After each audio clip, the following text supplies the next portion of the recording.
나머지 남는 시간이 있다면 우리 토론하신 분들한테 한 30초 정도의 시간을 드릴 테니까 준비를 좀 해주시면 될 것 같고요. 좀 제가 생각을 해보니까 너무 이렇게 그 토픽에 이 집착할 게 아니고 좀 소상공인 자영업과 관련된 정책의 어떤 좀 현장에서 어려움이라든지 평상시에 좀 하시고 싶은 말씀이 있으시면 좀 편하게 좀 말씀을 하셔가지고 우리 그 정책연구센터에서 좀 그 반영을 할 수 있도록 그렇게 하는 게 좀 낫지 않을까 이런 생각이 들었습니다. 제가 이건 좀 그냥 사회자의 그냥 직권이니까요. 그에 대한 뭐 정당성에 대해서는 문제를 삼지 마시고 그렇게 진행을 하겠습니다. 그러면 지금부터 저 마이크를 좀 폴로해 드릴 테니까요. 편하게 좀 말씀하세요. 꼭 여기에 다뤘던 내용이 아니더라도 좀 평상시에 고민하는 내용들을 이렇게 말씀해 주시면 되겠습니다. 손을 들고, 예. 성수동에서 지금 젠트리피케이션 방지 조례가 제일 먼저 생긴 성수동에 성동구 소상연합회 회장을 하고 있고요. 또 성수동에서 자영업을 15년 전에 시작을 했고 지금 서울신용보증재단 컨설턴트를 활동을 하고 있는 성교선입니다. 이런 기회가 정말 이렇게 간절히 바랬는데 제가 오게 돼서 너무 기쁘고요. 그리고 편안하게 말씀하시라고 했으니까 제가 편안하게 말씀드리겠습니다. 지금 보통 저도 마찬가지지만 자영업자들이요. 지금 자기가 뭐 사업이 사람들은 커피숍은 취미로 하겠지만 보통 자영업 시작할 때 생계형으로 시작을 하게 됩니다. 보통 숙박이나 도소매 이런 부분들은 보통 여성 기업들이 굉장히 많은데요. 이때는 남편이 실직을 했다든가 명퇴를 했다든가 이럴 때 애들 부양하고 먹게 살기 위해서 하는데 보통 자금이 있으면 자금을 준비해서 하는 게 아니라 이게 하는데 처음에 자금부터가 몰라요. 이렇게 교육을 받고 이런 창업을 하는 게 아니라 내가 음식을 잘하고 뭘 해야 될지 모르고 자기 돈에 맞춰서 그리고 시작하다 보니까 처음부터가 자금에 이게 굉장히 곤란을 겪으면서 하게 되거든요. 그러면 보통 보면 가게를 조그만 식당을 안 차린다 생각하면 보통 보조금이 2,000원이면 시설자금 5,000원 아무리 못해도 자기 몸으로 하는 그것도 5,000원 이상 1억이 가까이 돼야 되는데 보통 자기 자금이 없고 빚으로 시작하면 신용보증 문을 두드리기 전에 일단은 고금리로 하기 때문에 신용상태가 낮아져요. 그리고 나라에서는 아무리 뭐 저리를 쓰라 그래도 아무리 문을 두드려도 이미 자기 출발선부터가 이게 너무 이렇게 신용이 뭐 10%대 뭐 20%대 쓰는 사람이라 할 수 없는 그게 굉장히 큰 문제 같아요. 제가 컨설팅 다니고 저도 마찬가지겠지만 아무리 나라에서 젠트리피케이션 방지 이런 걸 해도 자영업자들은 금융비용이 굉장히 많단 말이에요. 또 운이 좋아서 정보력이 있어서 신용보증재단이 보증서를 꺼냈다 치면 1년 거치 4년 분할 상환 1년 이자 낼 때는 괜찮은데 그 다음부터 이자랑 원금이랑 상환을 해야 되잖아요. 근데 상태가 좋으면 모르겠지만 메르스가 터진다든지 또 우리 자영업자들이 대항 능력이 없는 세월호가 터졌다든지 국정농단이 생겼다든지 이러면 지금 자영업자 매출이 너무 줄어들잖아요. 그러면 그게 아무리 뭐 이렇게 이자 내는 걸 원금 상환을 좀 딜레이 해달라도 될 수가 없어요.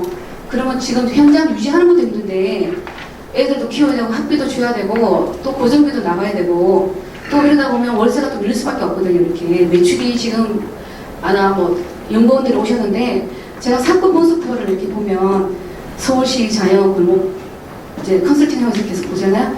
매출이 20% 정도 작년보다 줄었어요. 그러면 매출이 20% 줄었다는 건 자영업자들이 살 수 있는 길이 없단 말이에요. 이렇게 지금 매출이 자기는 나오고 이래도 문제인데 매출 총 매출에서 자기 순이익이 20% 가는 건 굉장히 잘하는 경우거든요.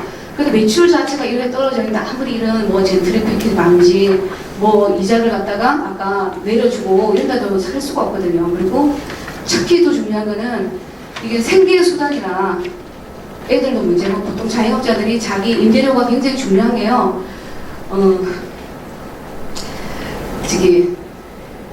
보통 자영업자들이 24시간 식당이나 도소매업 같은 경우는 18시간 일하는 게 아니라 12시간 이상 일을 한단 말이에요. 또 기초 최저임금 오르다 보니까 가족 경영을 하게 되고 출퇴근하기 힘드니까 보통 자영업자들이 가게가 있는데 집을 얻는데 가게 근처는 집이 싼 집들이 아니라 월세예요.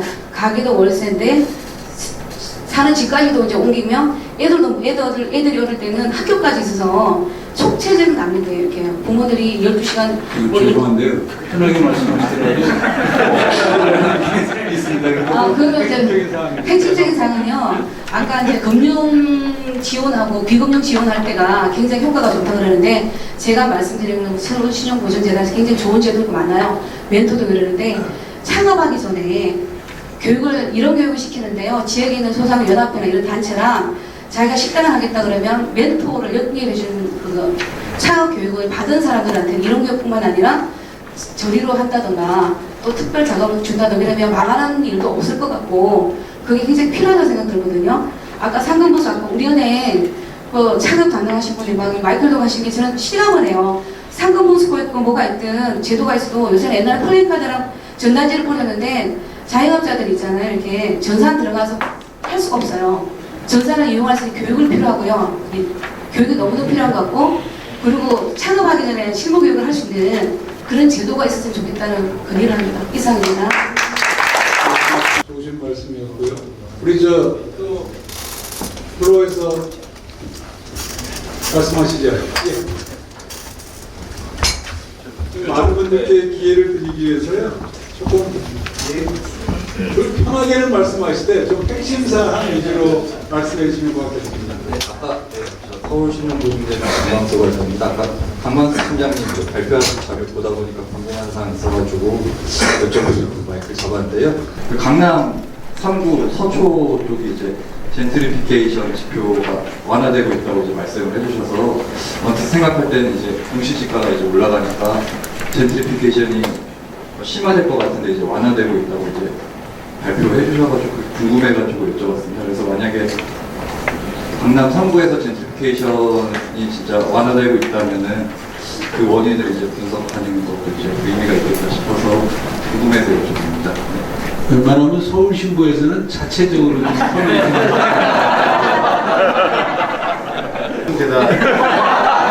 서울신부입니까? 네네네.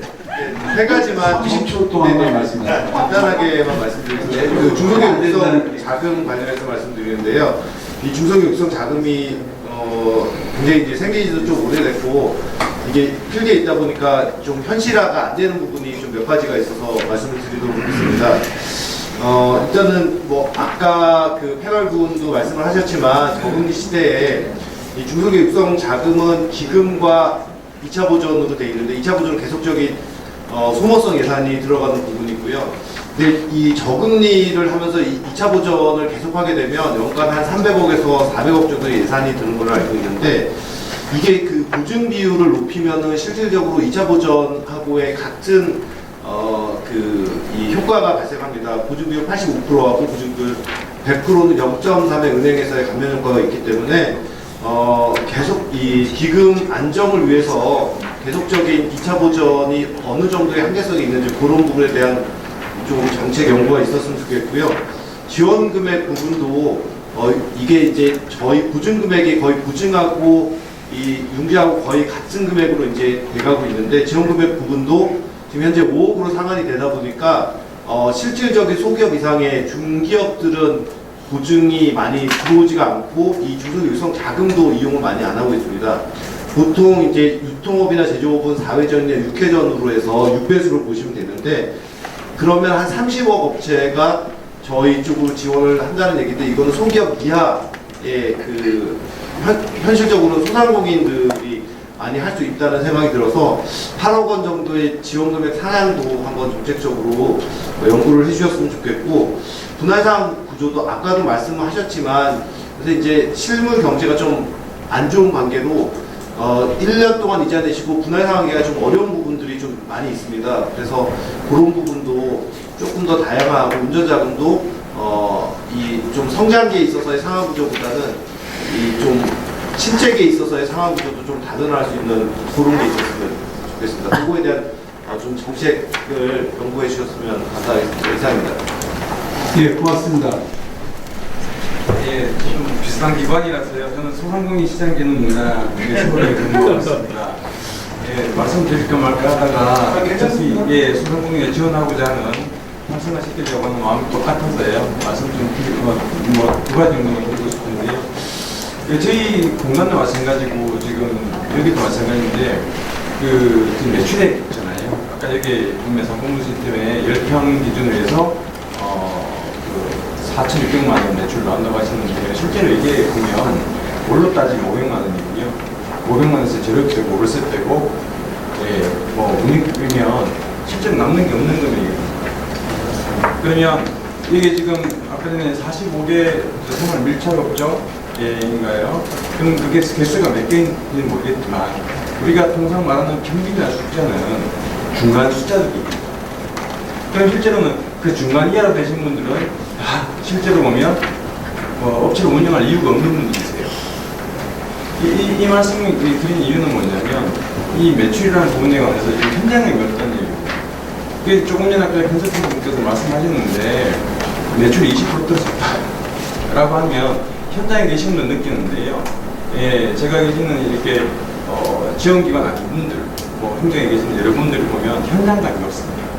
20%라는 숫자가 얼마나 되는지. 그래서 이게 평균적 숫자를 보면 보통 보면 우리가 폐업한 업체들 같은 경우에는 최근 1년간 매출이 거의 0이에요. 50만, 60만 원. 그러니까 이런 매출들이 다 포함되기 때문에 평균 숫자가 굉장히 낮추는 거거든요. 그러면 이렇게 연구하신다고 하시니까요. 이런 어떤 소상업종들의 매출들, 좀 더 현장감 있는 매출들, 현장감 있는 매출들을 어떤 식으로 이제 구현하는 게 좋을까, 라는 부분들이 제가 볼 때는 첫 번째 문제일 것 같습니다. 그리고 두 번째로는 상품권, 지역 확대 상품권인데요. 이게 보면 지역을 하나의 기업이라고 본다면 서울이라는 기업, 뭐 예를 들어 부산이라는 기업, 광주라는 기업이라고 본다면 제가 개인적으로 생각할 때는 서울은 돈을 벌 수 있는 수단들이 너무나 많은 기업이라고 보시면 됩니다.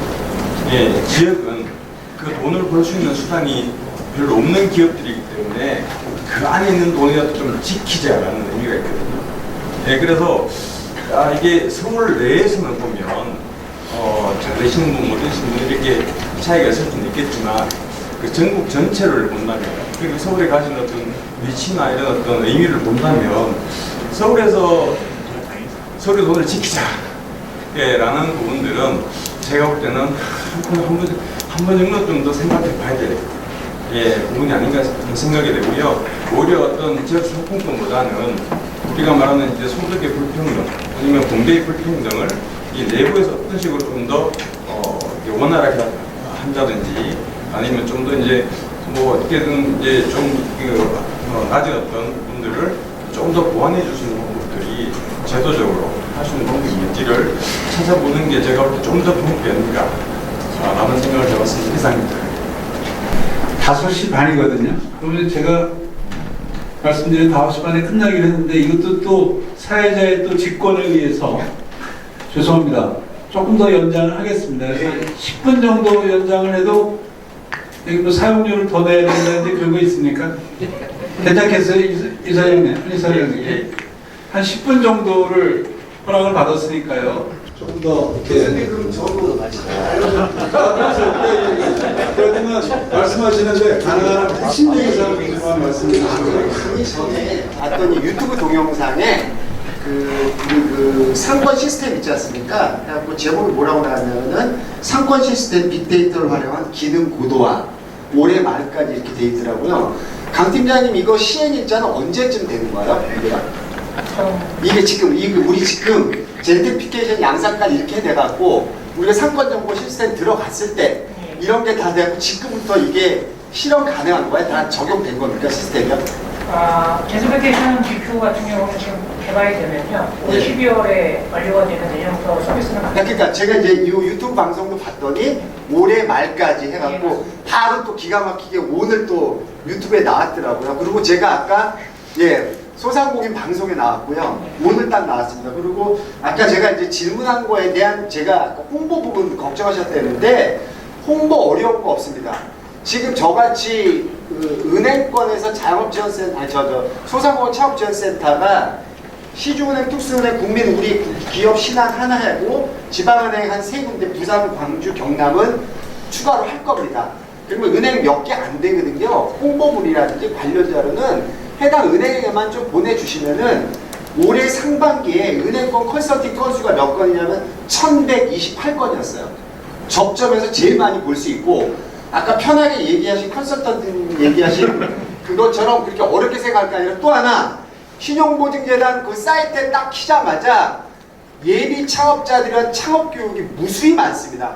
여기 강사님들 많이 오셨잖아요. 그 창업 교육에다 넣으면 됩니다. 이거 시스템이나 이런 거, 조작법이나 이런 거 홍보는 거기다 넣었으면 좋겠고, 아까 은행을 통해서 본점을 통해서 홍보물 전달해 주시면 굉장히 좋을 것 같고, 또 하나 소상공인진흥공단 오셨다니까 하는 얘기인데, 제가 소상공인진흥공단 배낭 메고 가요. 분기에 한 번씩 안내장 팜플렛 가지고. 그럴 것이 아니라 소상공인진흥공단에서는 본청에다 얘기해갖고 이런 유인물이든 무유인물이든 해갖고 은행 본점을 보내면은 또 지역 센터에 자연스럽게 전달이 되기 때문에 크게 비용 안 들이고 홍보 걱정 안 해도 될 것 같습니다. 우리은행 저 소상공인 창업지원센터 김수기 센터장입니다. 열심히 하겠습니다. 이렇게 얘기하니까 부담이 돼서 하시는데 편하게 말씀하셔도 되는데, 우리 저 각 재단에서 오신 분들도 있고 하여튼 고맙습니다. 아마도 이제 여러 가지 사정을 고려하셔서 하실 것 같은데요. 우리 마지막으로 토론자분들께서 30초 정도 이상 쓰시면 좀 안 되거든요. 그러니까 좀 편하게 말씀하실 때 30초 이내로 하지 못했던 말씀을 하시죠.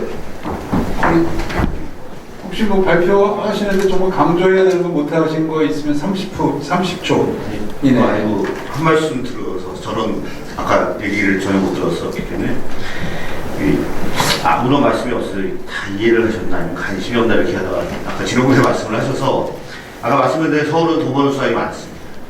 그리고 지방은 돈을 지키려고 하고 초기에 이 지역사회상품권이 도입되는 초반에는 돈 지키는 역할들로서 했었는데 강원도가 대표적인 사례입니다. 강원상품권을 강하게 도입한 사례가 그가 연간 4조 이상이 막 여기로 유출되다 그걸 막기 위해 강원상품권을 도입을 했는데 성남 같은 경우 도입을 하면서 이게 개념 변화를 가져옵니다. 그러니까 성남같이 그게 부유한 곳은 뭘 돈을 내고 안 내보내려고 이걸 하지라고 했었다가 이제는 좀 전에 초반에 말씀드렸던 이 소상공인 보호나 자영업자 보호나 아니면 그 내수의 지역 격차나 아니면 기업 대기업 뭐 이마트 같은 곳과 그 아닌 진짜 20% 이런 매출 이런 문제들을 하는 수단으로서 지역사랑 상품권이 인식이 되고 그걸 적재수단으로 삼는 부분이 있어서 아까 말씀드렸듯이 이제 서울이 이것을 왜 해야 되는 이유도 좀 거기서 좀 찾아야 된다. 그 내에서 그렇게 좀 이해를 좀 해주시면 좋겠다는 말씀 좀 드리고 싶습니다. 네, 고맙습니다. 우리 다른 분들 하시고 싶은 말씀, 하시죠. 예. 서울신용보증재단 소상공인정책연구센터 사실 이번 토론회 오면서 처음 알았거든요. 굉장히 반갑고 좀 더 소상공인 대책을 전문적으로 그다음에 깊이 있게 다루는 데 많은 지원해 주시길 바라고요. 그러니까 발표자를 미리 봤는데 중소기업 육성자금에 관한 발표자를 미리 봤는데 굉장히 공들여서 만들었더라고요. 그래서 저는 이렇게 깊이 있고 내공 있는 그런 정책 역량을 많이 키워나갔으면 하고요. 세계적으로 대한민국이 소상공인의 수준이 5위인데 세계적인 대기업이 있으면서 이제 자영업자 기준, 수상업 기준 높은 나라는 대한민국밖에 없거든요. 그런 원인들을 정확히 분석해낼 때 대책 또한 잘 마련되어 있을 거라고 생각을 하고요. 처음에 정책연구센터가 대한민국 소상공인의 어떤 현황이라든가 원인이라든가 해결책을 좀 잘 제시나가는 그런 전문적인 역량을 잘 발휘해 주기를 바라고 그렇게 기대하고 있습니다. 네, 고맙습니다. 우리 좀 박사님 얘기해야 되는 거죠. 아니 안 하셔도 되는데 그래도 30초 이내입니다. 그 사건 분석 시스템에 대해서 좀 생각이 많은데요. 그게 이제 그 회원 가입을 하게 돼 있잖아요. 비회원 네, 비회원도 되고 그러면은 일단은 로그 분석을 좀 하셨으면 좋을 것 같아요.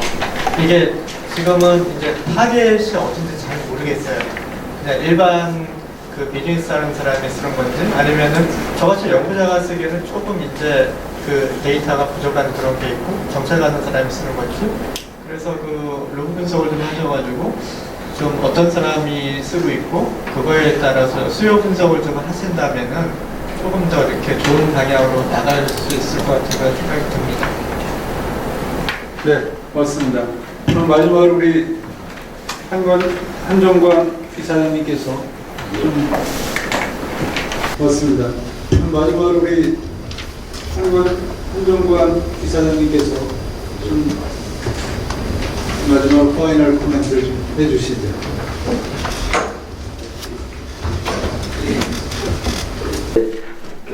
이사장 한정관입니다. 끝날 때까지 장장 3시간 동안 이렇게 심도 있게 논의해 주시고 참여해 주시고 경청해 주시고 의견도 필요하게 해 주셔서 감사하게 생각하고요. 상권 분석 서비스, 그 다음에 정책 자금에 관한 문제, 서울사랑 상품권 문제, 이 3가지 주제로 저희들이 정책연구센터가 6월 4일날 출범했는데 그동안 연구한 것을 가지고 오늘 일부러 서울시 의회로 왔습니다. 왜냐? 작년에 이 센터를 만들기 위해서 저희들이 안을 서울시가 협의해서 냈더니 서울연구원도 있고 소상공인진흥공단도 있는데 굳이 중국 쪽으로 필요하겠느냐 이런 의견들이 의원님들이 있었어요. 그래서 이사장 의견을 얘기해봐라. 원래 꼭 필요합니다. 왜냐? 현장에서 그 고용을 지원하면서든지 기업을 신용조사하면서 또 평가하면서 얻은 생생한 정보들을 그 살아있는 정보들을 어떻게 다른 기관에서 다룰 수가 없다. 그래서 현장감 있고 실효성 있는 정책을 만들어서 정말로 그걸 소상공인들한테 돌려주게 하려면 우리 재단이 해야 된다 하고 고집을 좀 부려뜨렸습니다. 그래서 예산을 얻게 됐고 금년에 와서 설치를 했는데 그 연구 결과가 처음으로 나왔는데 오늘 이렇게 열띤 토론이 이루어지는 걸 보니까 크게 기대도 되고 보람도 느끼게 되네요. 이러한 열망을 저희들이 잘 듣고 우리 기관 운영에 관한 거 한 2가지만 멘트를 해드릴게요. 작년에 1조 원을 목표로 자금을 우리가 공급을 했는데 금년에는 70%를 늘려서 1조 7천억으로 여기 우리 이성은 과장님 서울시에서 와 계신데 그렇게 하고 있고요. 소상공인들 어려운 점을 알기 때문에 대대적으로 확장해서 하고 있고요. 두 번째로는 아까 아주 좋은 말씀들 연구 발표도 그랬지만 우리 의견 내주시는 분들도 자금만 가지고는 좀 어렵지 않느냐. 기업의 경쟁력을 키워주시고 또 창업전에 교육도 시켜주고 해서 매출이 증가될 수 있도록 그러한 역할까지 좀 해줬으면 좋겠다는 그 의견을 아주 생생하게 들었어요. 그래서 우리 조직 인프라를 완전히 탈바꿈하도록 하겠습니다. 영업적 기능을 금융만 지원하는 그런 조직이 아니고 경영 지원, 경영 개선, 컨설팅하는 기능을 넣어서 완전히 플랫폼 조직으로 바꾸도록 하겠습니다. 그래서 내년에는 서울시하고 협의하고 있는 게 소상공인 명품대학도 만들 거예요. 그래서 25개 자치구별로 아까 말씀하셨듯이 창업전 실패하지 준비된 창업을 해야 되고 성공하는 창업으로 가야 되기 때문에 그러한 예비 과정을 거쳐서 창업하시고 성공의 길로 갈 수 있도록 하는 것까지도 우리가 같이 해야만이 매출 증가나 고용 증대로 이루어지게 되고 성공하는 소상공인들이 되지 않을까 그렇게 생각을 합니다. 그 방향으로 열심히 하도록 하겠습니다. 그리고 홍보는 아까 아이디어 많이 주셨으니까 그런 방법과 온라인 뭐 다 포함해서 널리 홍보를 해서 이용하기 편리하도록 그렇게 조치를 해나가도록 하겠습니다. 이제 막 첫걸음 출범을 해서 첫걸음을 띄었습니다. 오늘과 같은 그 열정으로 항상 관심을 가지고 봐주시고요. 또 의견을 좀 많이 보내주시고요. 때로는 질책도 해주시고 때로는 응원도 좀 해주셔서 우리 소상공인 정책연구센터가 세계 최고의 또 국내에서 가장 모범적으로 운영되는 그런 정책기관이 될 수 있도록 관심 가지고 응원해 주셨으면 감사하겠습니다. 자, 고맙습니다. 제가 새해를 전반대로 봤는데 여러 가지 서투른 점이 많이 있었을 텐데 이해를 부탁드리고 다시 한번 많은 고민을 그 내용에 담아준 연구자들 그리고 토론자들께 다시 한번 감사의 말씀을 드리고 무엇보다도 우리 서울지역신보에서 있는 소상공인 정책연구센터가 정말 그 소상공인에 관련된 정책 연구를 잘해서 소상공인들의 발전과 또 그들의 어떤 삶의 질을 높이는데 기여하기를 다시 한번 기원하면서 저의 오늘의 모든 일정을 마치도록 하겠습니다. 감사합니다.